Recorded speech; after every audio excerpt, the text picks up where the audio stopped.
Have you ever sat alone at night, wondering why your heart keeps bowing in forgiveness, even after it has bled so many times? Why you swallow your tears in silence, believing that such endurance is proof of a noble love? You once thought patience was the mark of a mature soul, that unconditional forgiveness was the crown of compassion. But here is the cruel truth. Most of what you call forgiveness does not come from strength. It comes from unconscious bondage, an invisible chain that has tied your soul since childhood. When you learn to survive by pleasing others, the world often praises the empath as a symbol of light. But Jung would remind you, light cannot exist without first passing through the darkness. The empath is not born in heaven, but forged in the hell of inconsistent love. They were once the child who had to listen to every breath of the mother to anticipate her rage. The boy who learned to decode his father's silence as if reading a secret scripture. That sensitivity was not a gift, but a survival mechanism, an instinct carved in the dark, battling the terror of abandonment. And so they grow up in paradox, fragile yet thinking themselves strong, radiant yet bleeding within from wounds unhealed. They love by erasing themselves. They forgive as if it were a religious rite, not only for small mistakes, but for actions that destroy the soul.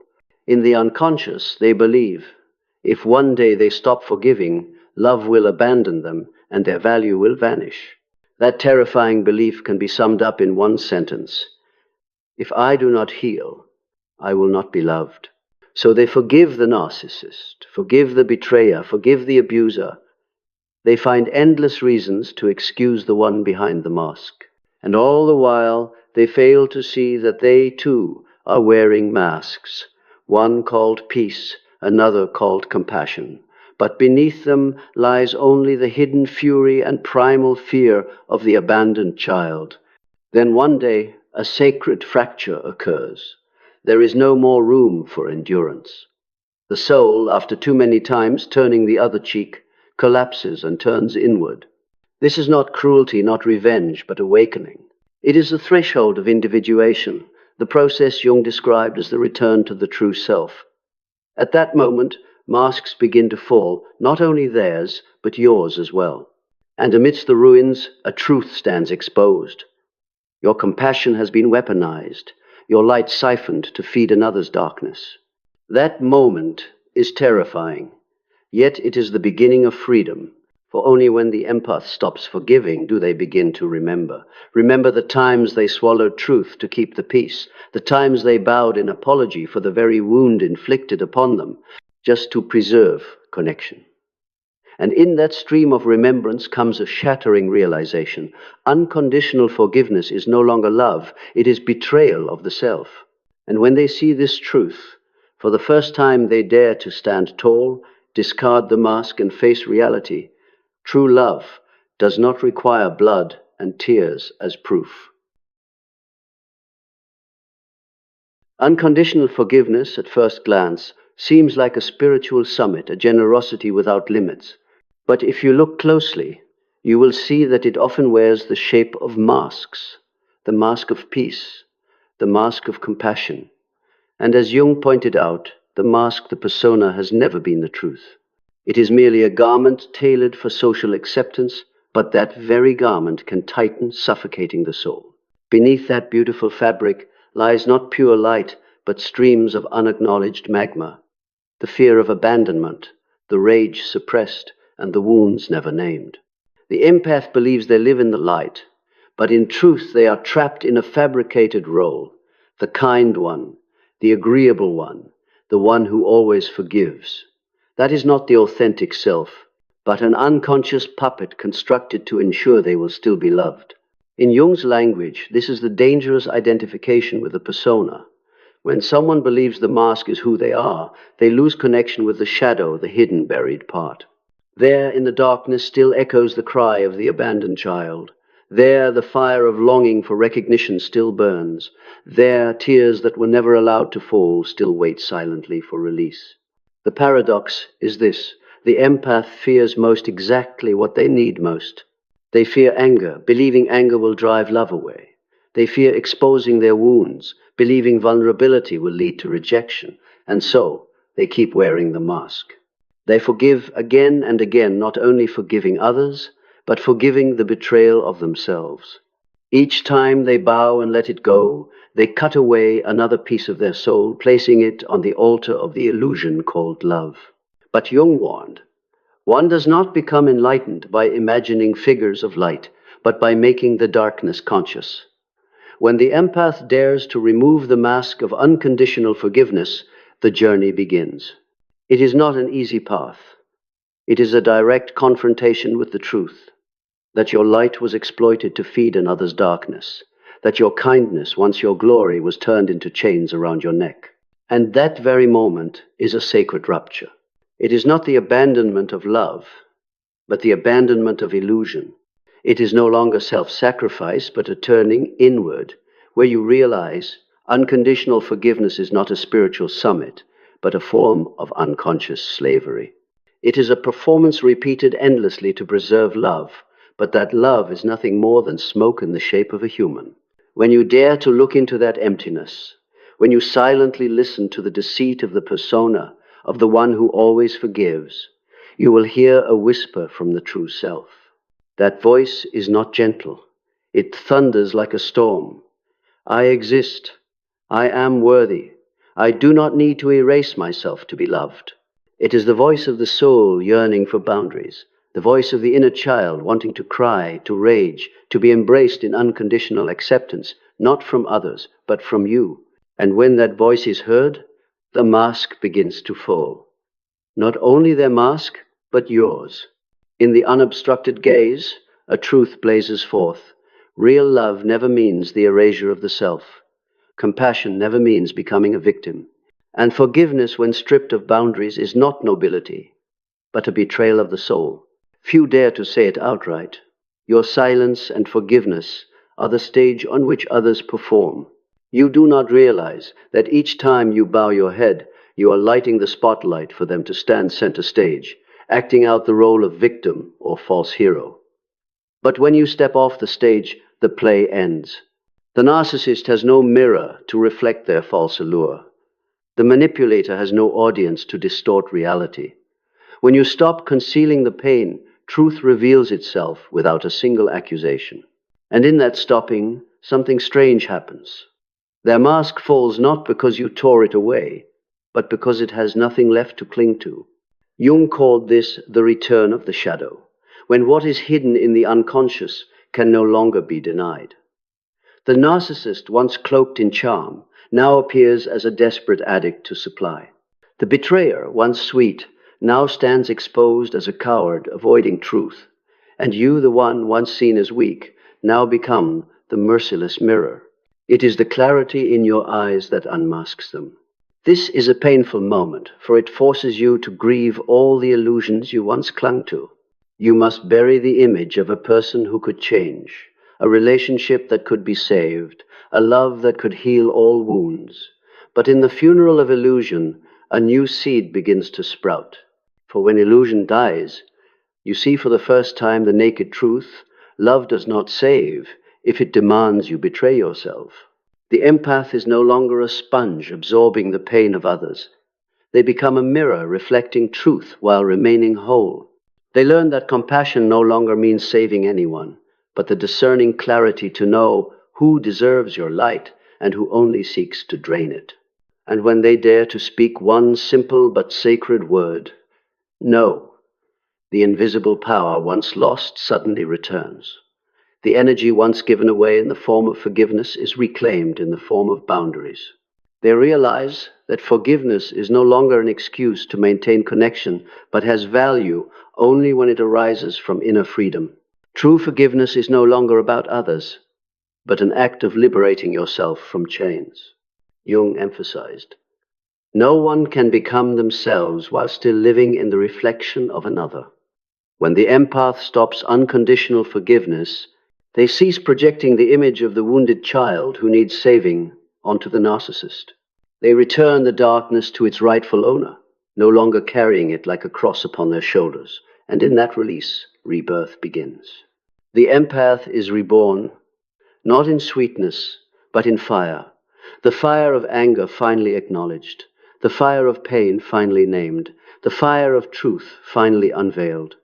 And from that fire, a new self emerges, not the forgiver in order to be loved, but the sovereign soul, one who knows their worth, one who knows their boundaries, one who knows that love cannot exist if it demands the erasure of the self. This is the very process of individuation that Jung described, the death of the false self and the birth of the authentic self. The empath does not become cruel, they become whole. They no longer live to please others, they begin to live in loyalty to themselves. And in that loyalty, the masks around them keep falling, one by one, until only naked truth remains. But the falling of others' masks is only half the journey.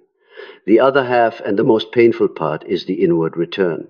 For the greatest enemy of the empath has never only been the narcissist outside, but the buried fragments of their own soul, the forgotten child still sitting in the dark, crying.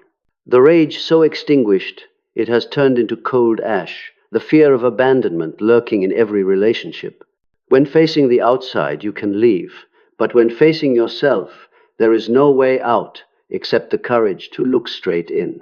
When Jung spoke of shadow work, he did not mean something mystical, but a courageous process. The process of daring to look at the parts of oneself once denied, rejected, and hidden beneath the names of morality or love. For the empath, this is an even greater trial than for most, because they have grown accustomed to forcing themselves into being the good one, the understanding one, the forgiving one. In that effort, they have unwittingly imprisoned what kept them alive. Authentic anger, rightful self-interest, the soul's cry for rescue. All these parts were thrown into the basement of the mind, locked away with promises of love. And yet, it is precisely what was repressed that holds the key to liberation. For the unconscious never sleeps.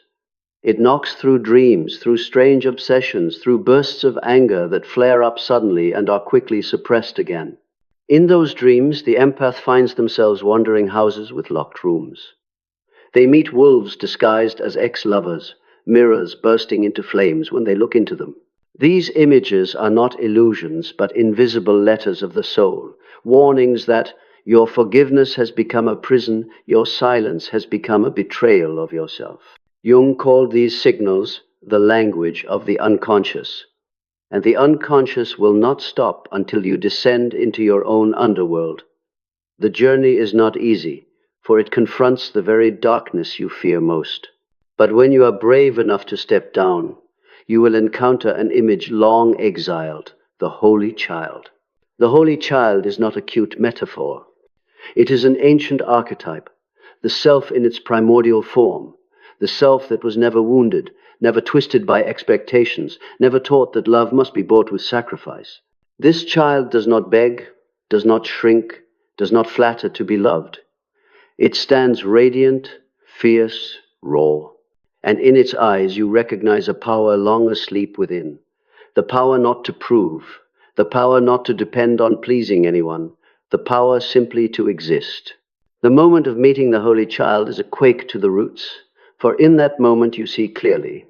Unconditional forgiveness is not the sacred mission you once believed, but merely a postponement. It kept you circling the wound instead of cleansing it. It tricked you into believing you were noble, when in truth you were only avoiding the fact.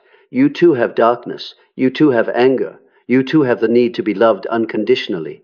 The empath truly steps into maturity only when they dare to embrace the Holy Child. Then, their darkness is no longer enemy but ally. The anger once suppressed becomes driving force. The pain once denied becomes clarity. And the tears once branded weakness now become ritual purification. This is the alchemical fire of the soul, where the false is burned away and the spirit is refined into gold. From here, rebirth begins. The empath no longer forgives just to maintain a fragile tie, but only forgives when their soul is genuinely ready. They no longer give themselves away to be accepted, but give only when their heart overflows. They no longer tremble at the prospect of abandonment, for they have found the place where love never runs dry within themselves. This is a radical transformation, For when you rediscover the Holy Child, you also rediscover the source of creativity, of joy in life, of pure intuition.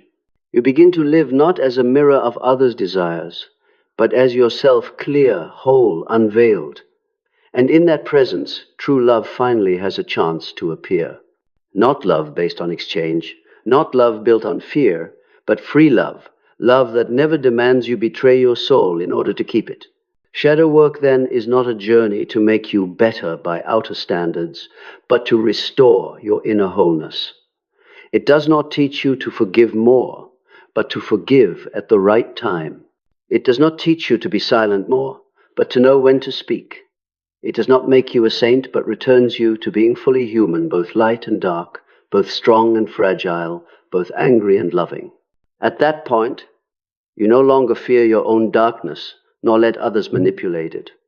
You look truth straight in the face, and from that truth you emerge as a sovereign soul. A soul that needs no proof before the world, because it has found its true home within itself. And that is healing. But if the journey ended only at meeting the Holy Child, it would still be incomplete. For Jung reminded us, the shadow does not contain only the forgotten soul fragments, but also conceals primal power, the power that can create or destroy, depending on whether we are conscious of it. The empath, entering shadow work, must not only reclaim their softness, but also touch the impulses they once feared to admit. Ambition, desire for control, hunger for recognition. Here, a new paradox emerges. While the narcissist is devoured by darkness because they deny the light, the empath was blinded by false light, so much that they denied their darkness. These two extremes seem different, but in truth are two faces of the same tragedy, living only half a life, abandoning the other half. That is why Jung did not advise us to choose the light or choose the darkness, but to embrace wholeness. The empath must learn that anger does not equal cruelty, that selfishness does not equal betrayal, and that the need to be loved does not equal weakness. Each dark fragment, once acknowledged, restores a piece of lost strength. This is the hardest step, because it forces you to relinquish the perfect image you once built for yourself, the image of the one who always forgives, the one who is always gentle, the one who never gets angry. To let go of that image is like tearing down a temple you have worshipped at for years. But as in every mythic rite, such destruction is the condition for rebirth. In this process, dreams continue to act as mirrors. Some recount dreams of being chased, only to realize the pursuer is themselves.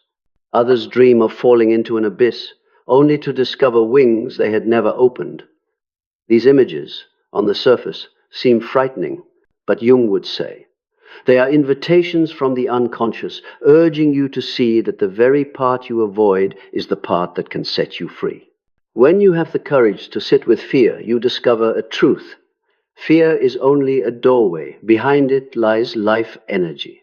Just as darkness is not the absence of light, but the place where light is waiting to be born. The empath, once daring to pass through that darkness, will find a wholly different freedom. Freedom from having to perform in order to be loved. Freedom from having to forgive to keep the peace. Freedom from having to disappear to avoid abandonment. And when they begin to taste this freedom, a great question arises. If I am no longer the mirror reflecting others, then who am I? This is the essence of individuation. For only when we accept that we no longer define ourselves through the eyes of others do we begin to write our own definition. In the process Jung called individuation, there is always an unavoidable passage, the symbolic death of the old self. This is not biological death, but the dissolution of the self-image we have clung to all our lives.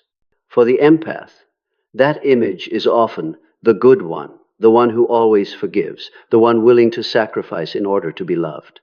That image is like a fragile suit of armor, both shielding them from abandonment and imprisoning them within an invisible cage.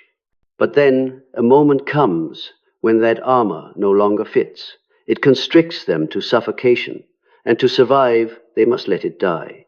This is the funeral every maturing soul must pass through, the funeral of illusions about the self. In this ritual, The pain is real, for letting go of a familiar self is like burying a loved one. The empath weeps not only for the loss of others, but for the loss of the version they once thought was me. They must lay to rest the beliefs that once sustained them, that forgiveness would bring love, that gentleness would buy safety, that silence would preserve connection. All collapses, and in the emptiness that remains there is only rawness. Jung emphasized, there is no rebirth without a death beforehand. And the death here is the collapse of the false self. The empath may experience it as an existential crisis, a sense of emptiness, disorientation, no longer knowing who they are. This stage can easily make them believe they are broken or failed. But in truth, it is the necessary dissolution so that a new form of life can appear. In many mythologies, we see this motif. The hero must descend into the underworld, die once, and then return with new strength. Orpheus entered Hades. Inanna's body was hung in darkness for 3 days. Christ descended to the tomb before resurrection. These symbols are not accidental. They reflect a spiritual truth. To become oneself, one must endure a symbolic death, the death of illusions that once defined us but no longer nourish us. For the empath, this symbolic death often comes with the realization that the love they clung to was not love, but an exchange of power. They must face the truth that they had been living in the wrong script, where forgiveness was used as a weapon against them. This is a shattering, for it destroys their deepest belief. But in that very moment, a new door opens. In the space of loss, a new inner ground forms. When the old self collapses, the unconscious rises, carrying images, dreams, intuitions that never had a chance to live. The empath begins to hear the voices they once silenced, the voice demanding boundaries, the voice declaring anger as rightful, the voice reminding them that self-love is not a sin. This is the language of the soul, freed only after the old shell is broken. This symbolic death, if embraced, does not lead to destruction but to liberation. It is the stroke that severs the chains to the past. It is the fire that burns away the masks that once suffocated the soul. And in that ash, a new seed begins to sprout, the seed of the authentic self. From there, rebirth takes place. No longer relying on forgiveness to cling to love, the empath learns to forgive as a free choice. No longer afraid to show anger, they learn to let it serve as a protective boundary. No longer obsessed with pleasing others, they begin to live for themselves. And in this process they discover what Jung called wholeness, the integration of light and shadow, of compassion and strength, of love and truth. After all, the empath's journey is not a quest to become the great forgiver, nor to prove themselves nobler than anyone else. It is a journey of returning to the forgotten shadow, returning to the exiled child, returning to the authentic self that never truly disappeared. When the mask falls, when the old self dies in its symbolic funeral, you realize unconditional forgiveness is no longer the crown of love, but the chain of fear. And when that chain dissolves, a silent yet inviolable power begins to rise again. The power to live without proving, to love without sacrificing, to exist as a whole soul. Jung once said, one does not become enlightened by imagining figures of light, but by making the darkness conscious. It is precisely in the moment you dare to step into your own darkness that the alchemical fire ignites, burning away illusion and refining the soul into gold. You are no longer the sponge absorbing the pain of others, nor the mirror reflecting their distortions. You become an independent source of light, not shining brightly to earn applause, but shining clearly to illuminate your own path. This is the highest freedom. Not freedom from the narcissist, but freedom from illusion. Not freedom to escape, but freedom to stand firm.